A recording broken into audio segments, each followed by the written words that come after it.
Hello IP students.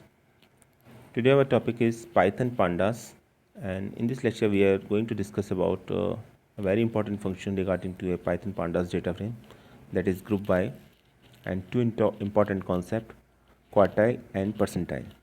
So let us take them one by one. First of all, Python group by function. So what is the use of group by function? In Python pandas data frame,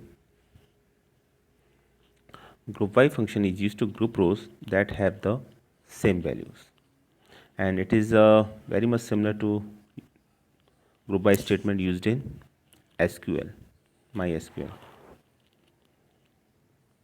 It is mostly used with aggregate functions, and aggregate functions are count, sum, min, max, mean. These are the aggregate functions to get the statics based on one or more columns values, and it is also called as split apply combine process. First of all, split the data, then after that it combined the data on basis of some group. So the group by function split the data based on some criteria first, and then the aggregate function is applied to each of the group,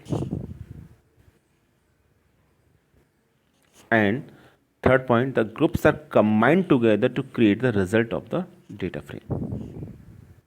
That's why it is called the split, apply and combine. So first of all, split the data on the basis of some criteria, then aggregate function is applied to each of the group, and then the groups are combined together to create the result data frame. And always remember that it is very much similar to as that of the group by statement used in MySQL. And in MySQL we also know that different aggregate functions are used with the group by, and in case of Python pandas, group by statement are also used with different aggregate functions.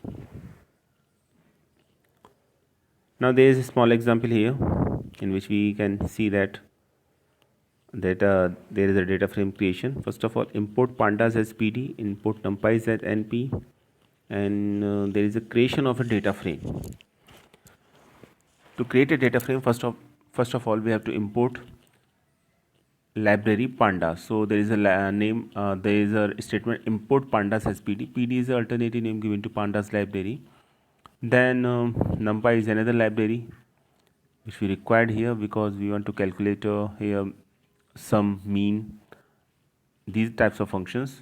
So these all functions are basically defined in NumPy library. So we have to use NumPy library, and NP is the alternative name given to NumPy library. So whenever we want to use NumPy method, then we just use NP dot method name, and this is same for pandas also. If we want to use a method of a pandas library, then we just write PD dot method name. So first of all, there is a creation of a data frame, and name of the data frame is D here. This is a dictionary. So creation of a dictionary here first of all.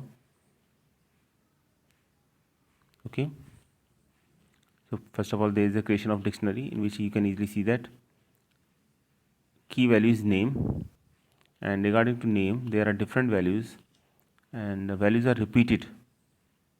You can easily see Aman Puneet Vishal, Aman Puneet Vishal, Aman Puneet Vishal, Aman Puneet Vishal. So values are repeated 3 times. Then exam is another key value, and regarding to that there are different values. Semester 1, semester 1, semester 1, semester 1, semester 1, semester 2, semester 2, semester 2, semester 2, and semester 2. And third key is subject. Regarding to that, different values are mathematics, mathematics, mathematics, science, science, science. So they are continuously repeating of different types of values. You can easily see here. And then score. Score is another key, and regarding to that, different scores are given here. Then this is a dictionary, only a dictionary here. To create this dictionary into a data frame, we just write df. Df is the name of data frame here. PD, PD is the name of library, it refers for pandas, and then dot data frame. Data frame is the name of method here. Then D, D is a dictionary. It means that dictionary is converted into a data frame. And then columns are given here.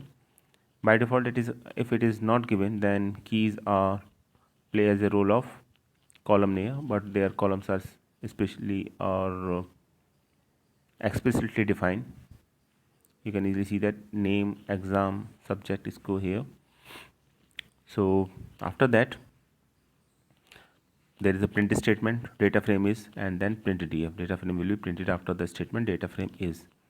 And when we execute this program, then this is our output. You can easily see that name, exam, subject, score, these are the name of different columns, and you can see that there are repetition of data here. Then regarding to exam, regarding to subject, and regarding to score, different values are given here. And these are the default index values, because we don't declare any index values for this data frame, so default index values are given here. Now let us talk about its second part. Then mean score of the student. If you want to find out the mean score of the student, so for this purpose we take a variable a1 and then just write df score. Score is the name of the column and it is mentioned within square bracket. Okay, because we have to take only one column name here. And after that, if you want to make a group on the basis of name, then dot group by and df name is here. So group is made on the basis of name column. And you want to calculate mean, because aggregate function should be used, so there is an aggregate function named mean. So mean of the score will be calculated. And after that there is a print statement. So if you print, then the output look like this. First of all, statement is printed mean score of the student, and there then here you make a group on the basis of name. So you can easily see that 3 names are there. Okay, and regarding to now, this is our original data. You can easily see that Aman 62, Aman 74, and Aman 85, and Aman 67. So group is formed on the basis of name. So Aman here, just write here only one time, because this is because it is a group. And here group is based on the name.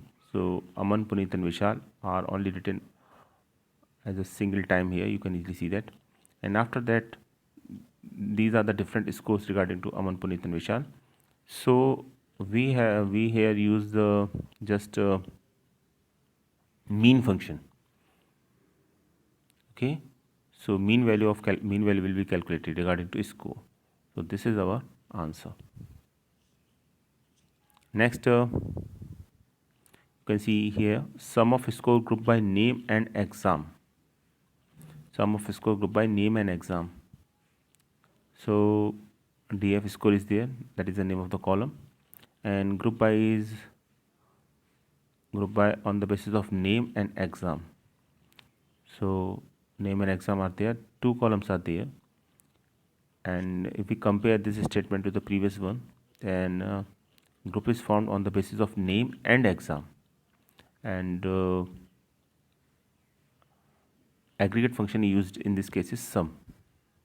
Okay, so you can easily see the output. Now this is the output, name and exam, because group is based on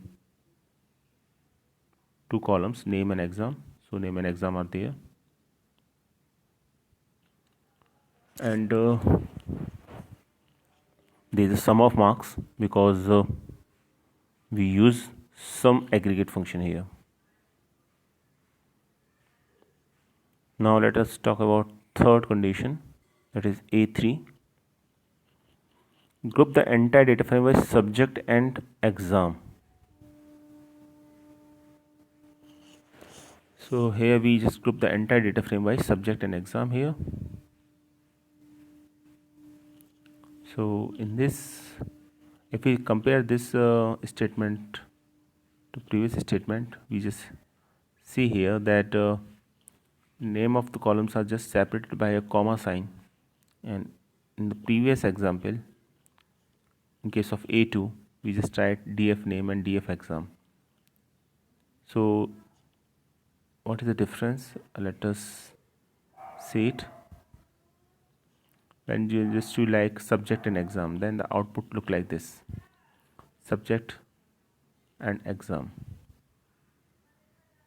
Okay,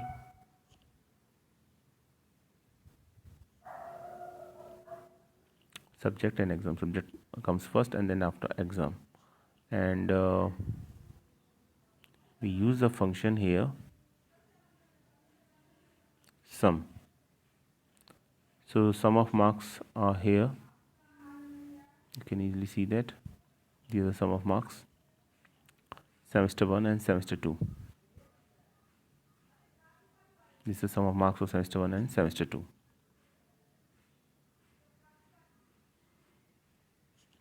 So that is the difference. In semester 1, you can easily see that these are the marks 62 of Aman. Aman get marks in semester 1 62, and then 74, and rest are in, you can see that semester 2. These are 85 and 67.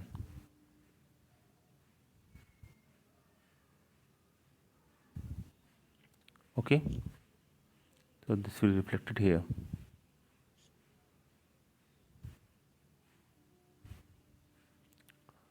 But in this case, we just write subject and exam as a column name. So in semester 1, total marks in mathematics is found to be 164, and total marks in semester 2 is found to be 190. Same for science here.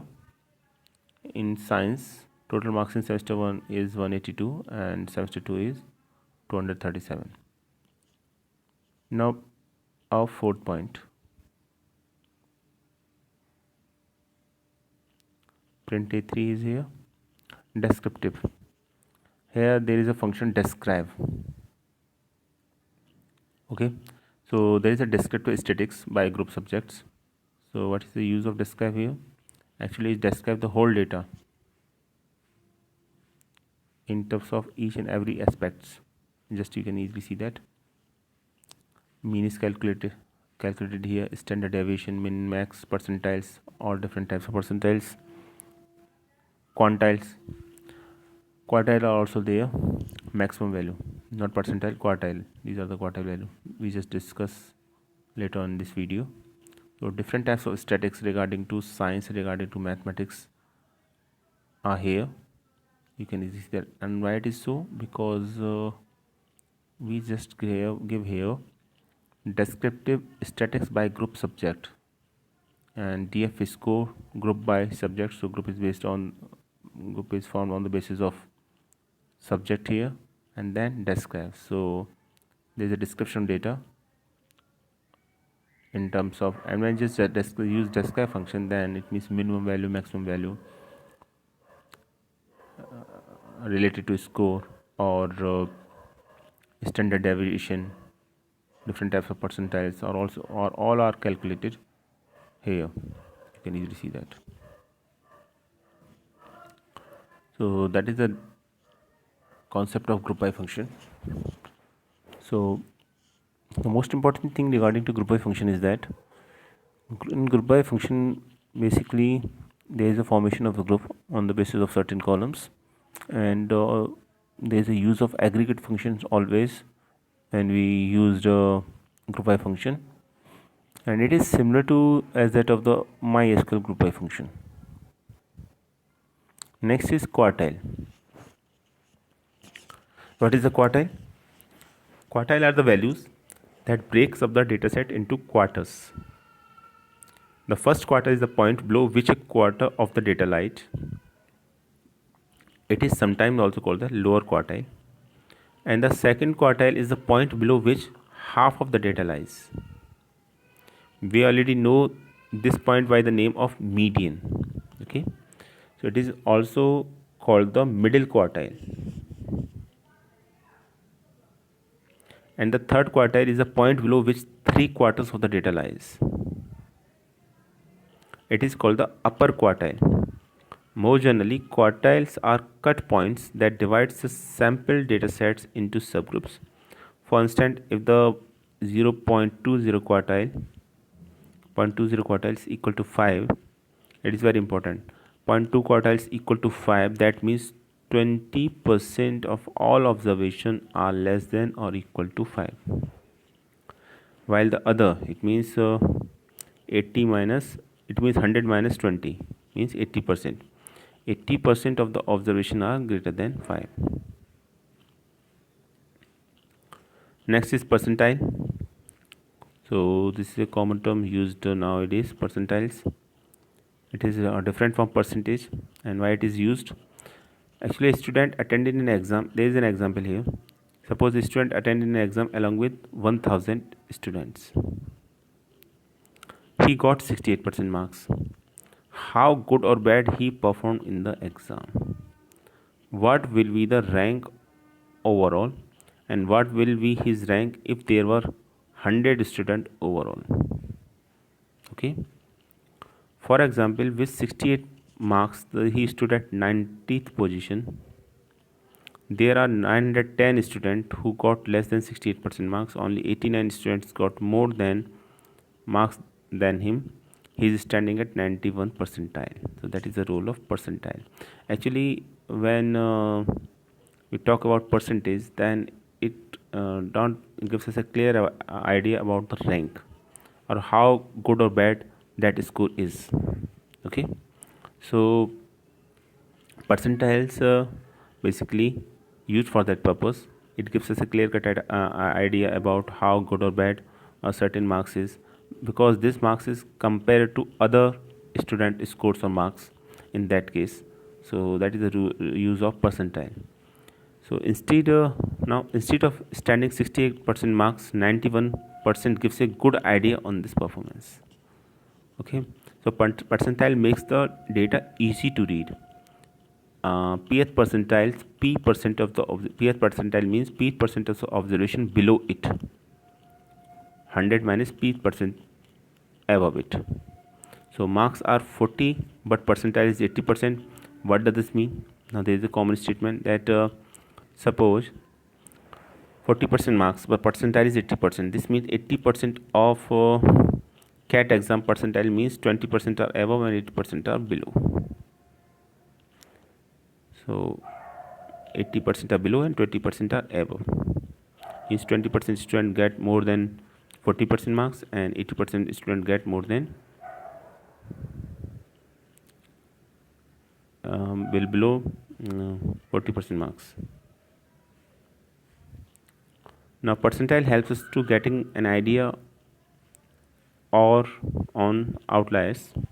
For example, the highest income value is 4 lakhs but 95th percentile is 20,000 only.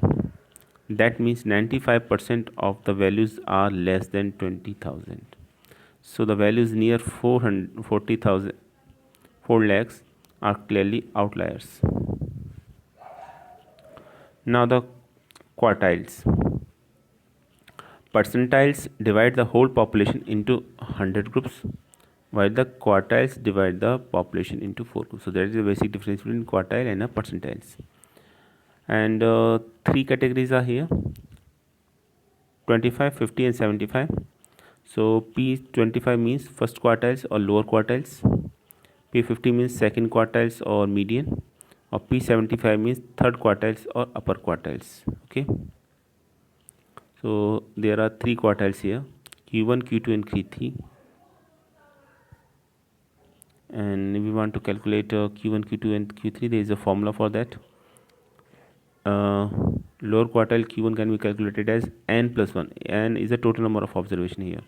N plus 1 divided by fourth term.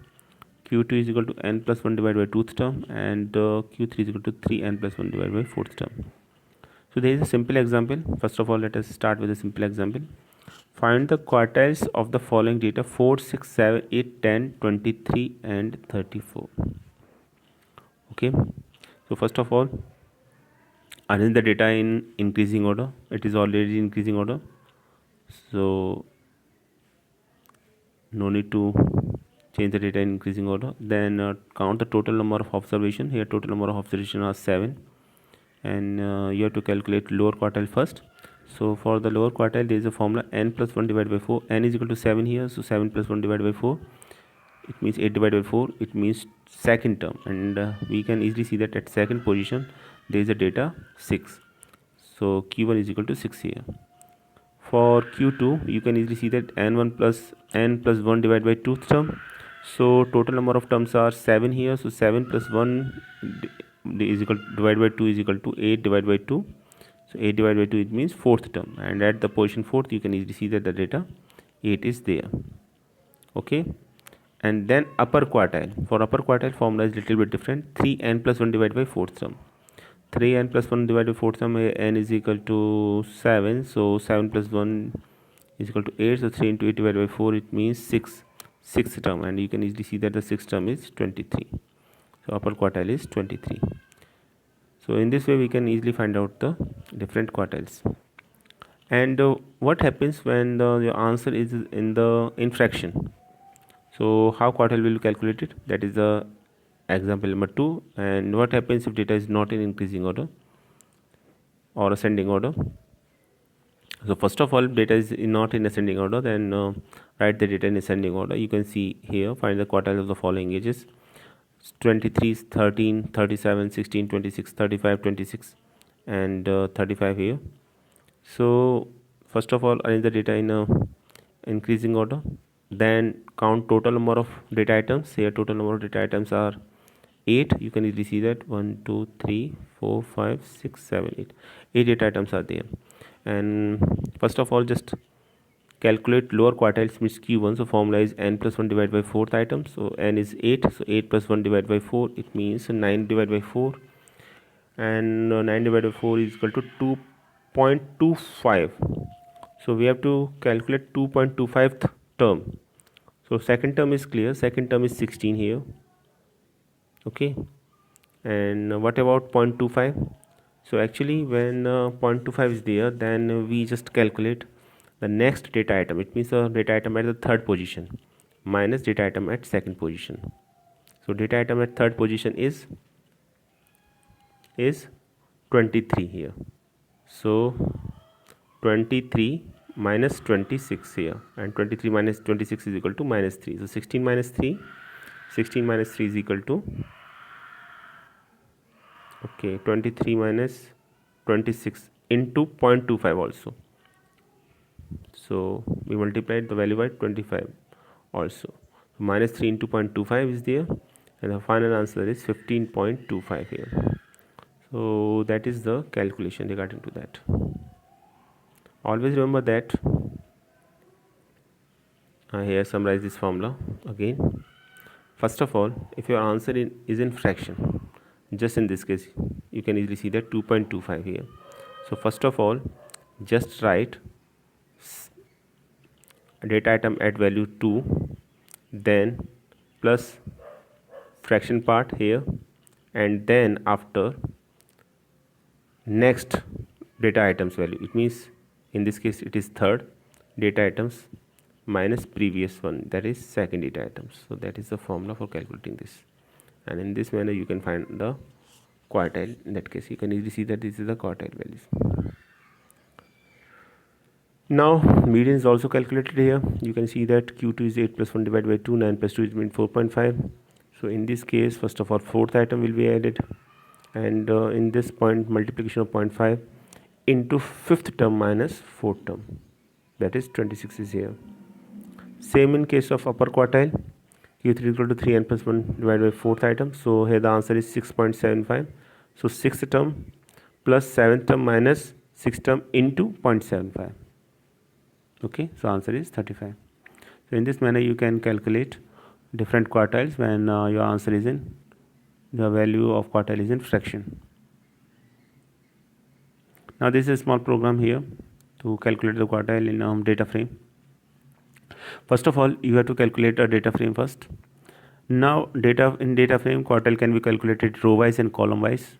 So along row wise, if you want to calculate, then define axis is equal to 0, and if you want to calculate along column, then just define x is equal to 1. So there is a small program here. You can easily see that declaration of a dictionary here, declaration of a data frame here using dictionary. Okay, A, B, C, D are the name of the columns here, and different values are given for that purpose. And there is a print statement for data frame. Now if you want to calculate a lower quartile or 0.25 quartile here, then just write df quantile, just write quantile keyword for that, and 0.25, and if you want to calculate it along axis 0, then define axis is equal to 0. And if you want to define 0.5 quantile, then just write b2 df point b2 is equal to df dot quantile 0.5 x is equal to 0. So 0.50 quantile will be calculated along axis 0 here, and then 0.7 quantile same manner. Okay, now if you want to define these quantiles values along axis 1, so just give only a single change here, just define x is equal to 1 and print this statement. So the different value will be printed, different quantile value will be printed. Now you can easily see that this is our data frame what we create here. Okay, A, B, C, D are the name of the columns here. 0.25 quantiles along axis 0. When we calculate along axis 0, it means we have to calculate the lower quantile among these values, among A, different values of A. Okay, then similar for quantile along axis 0, then B will be calculated and C will be calculated for 0.75 also. And when we talk about 0.25 quantile on axis 1, this means this will be calculated. Okay,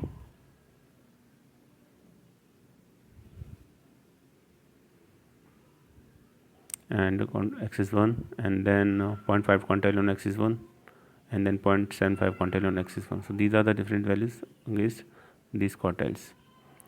So this is a concept of quartile and percentiles. And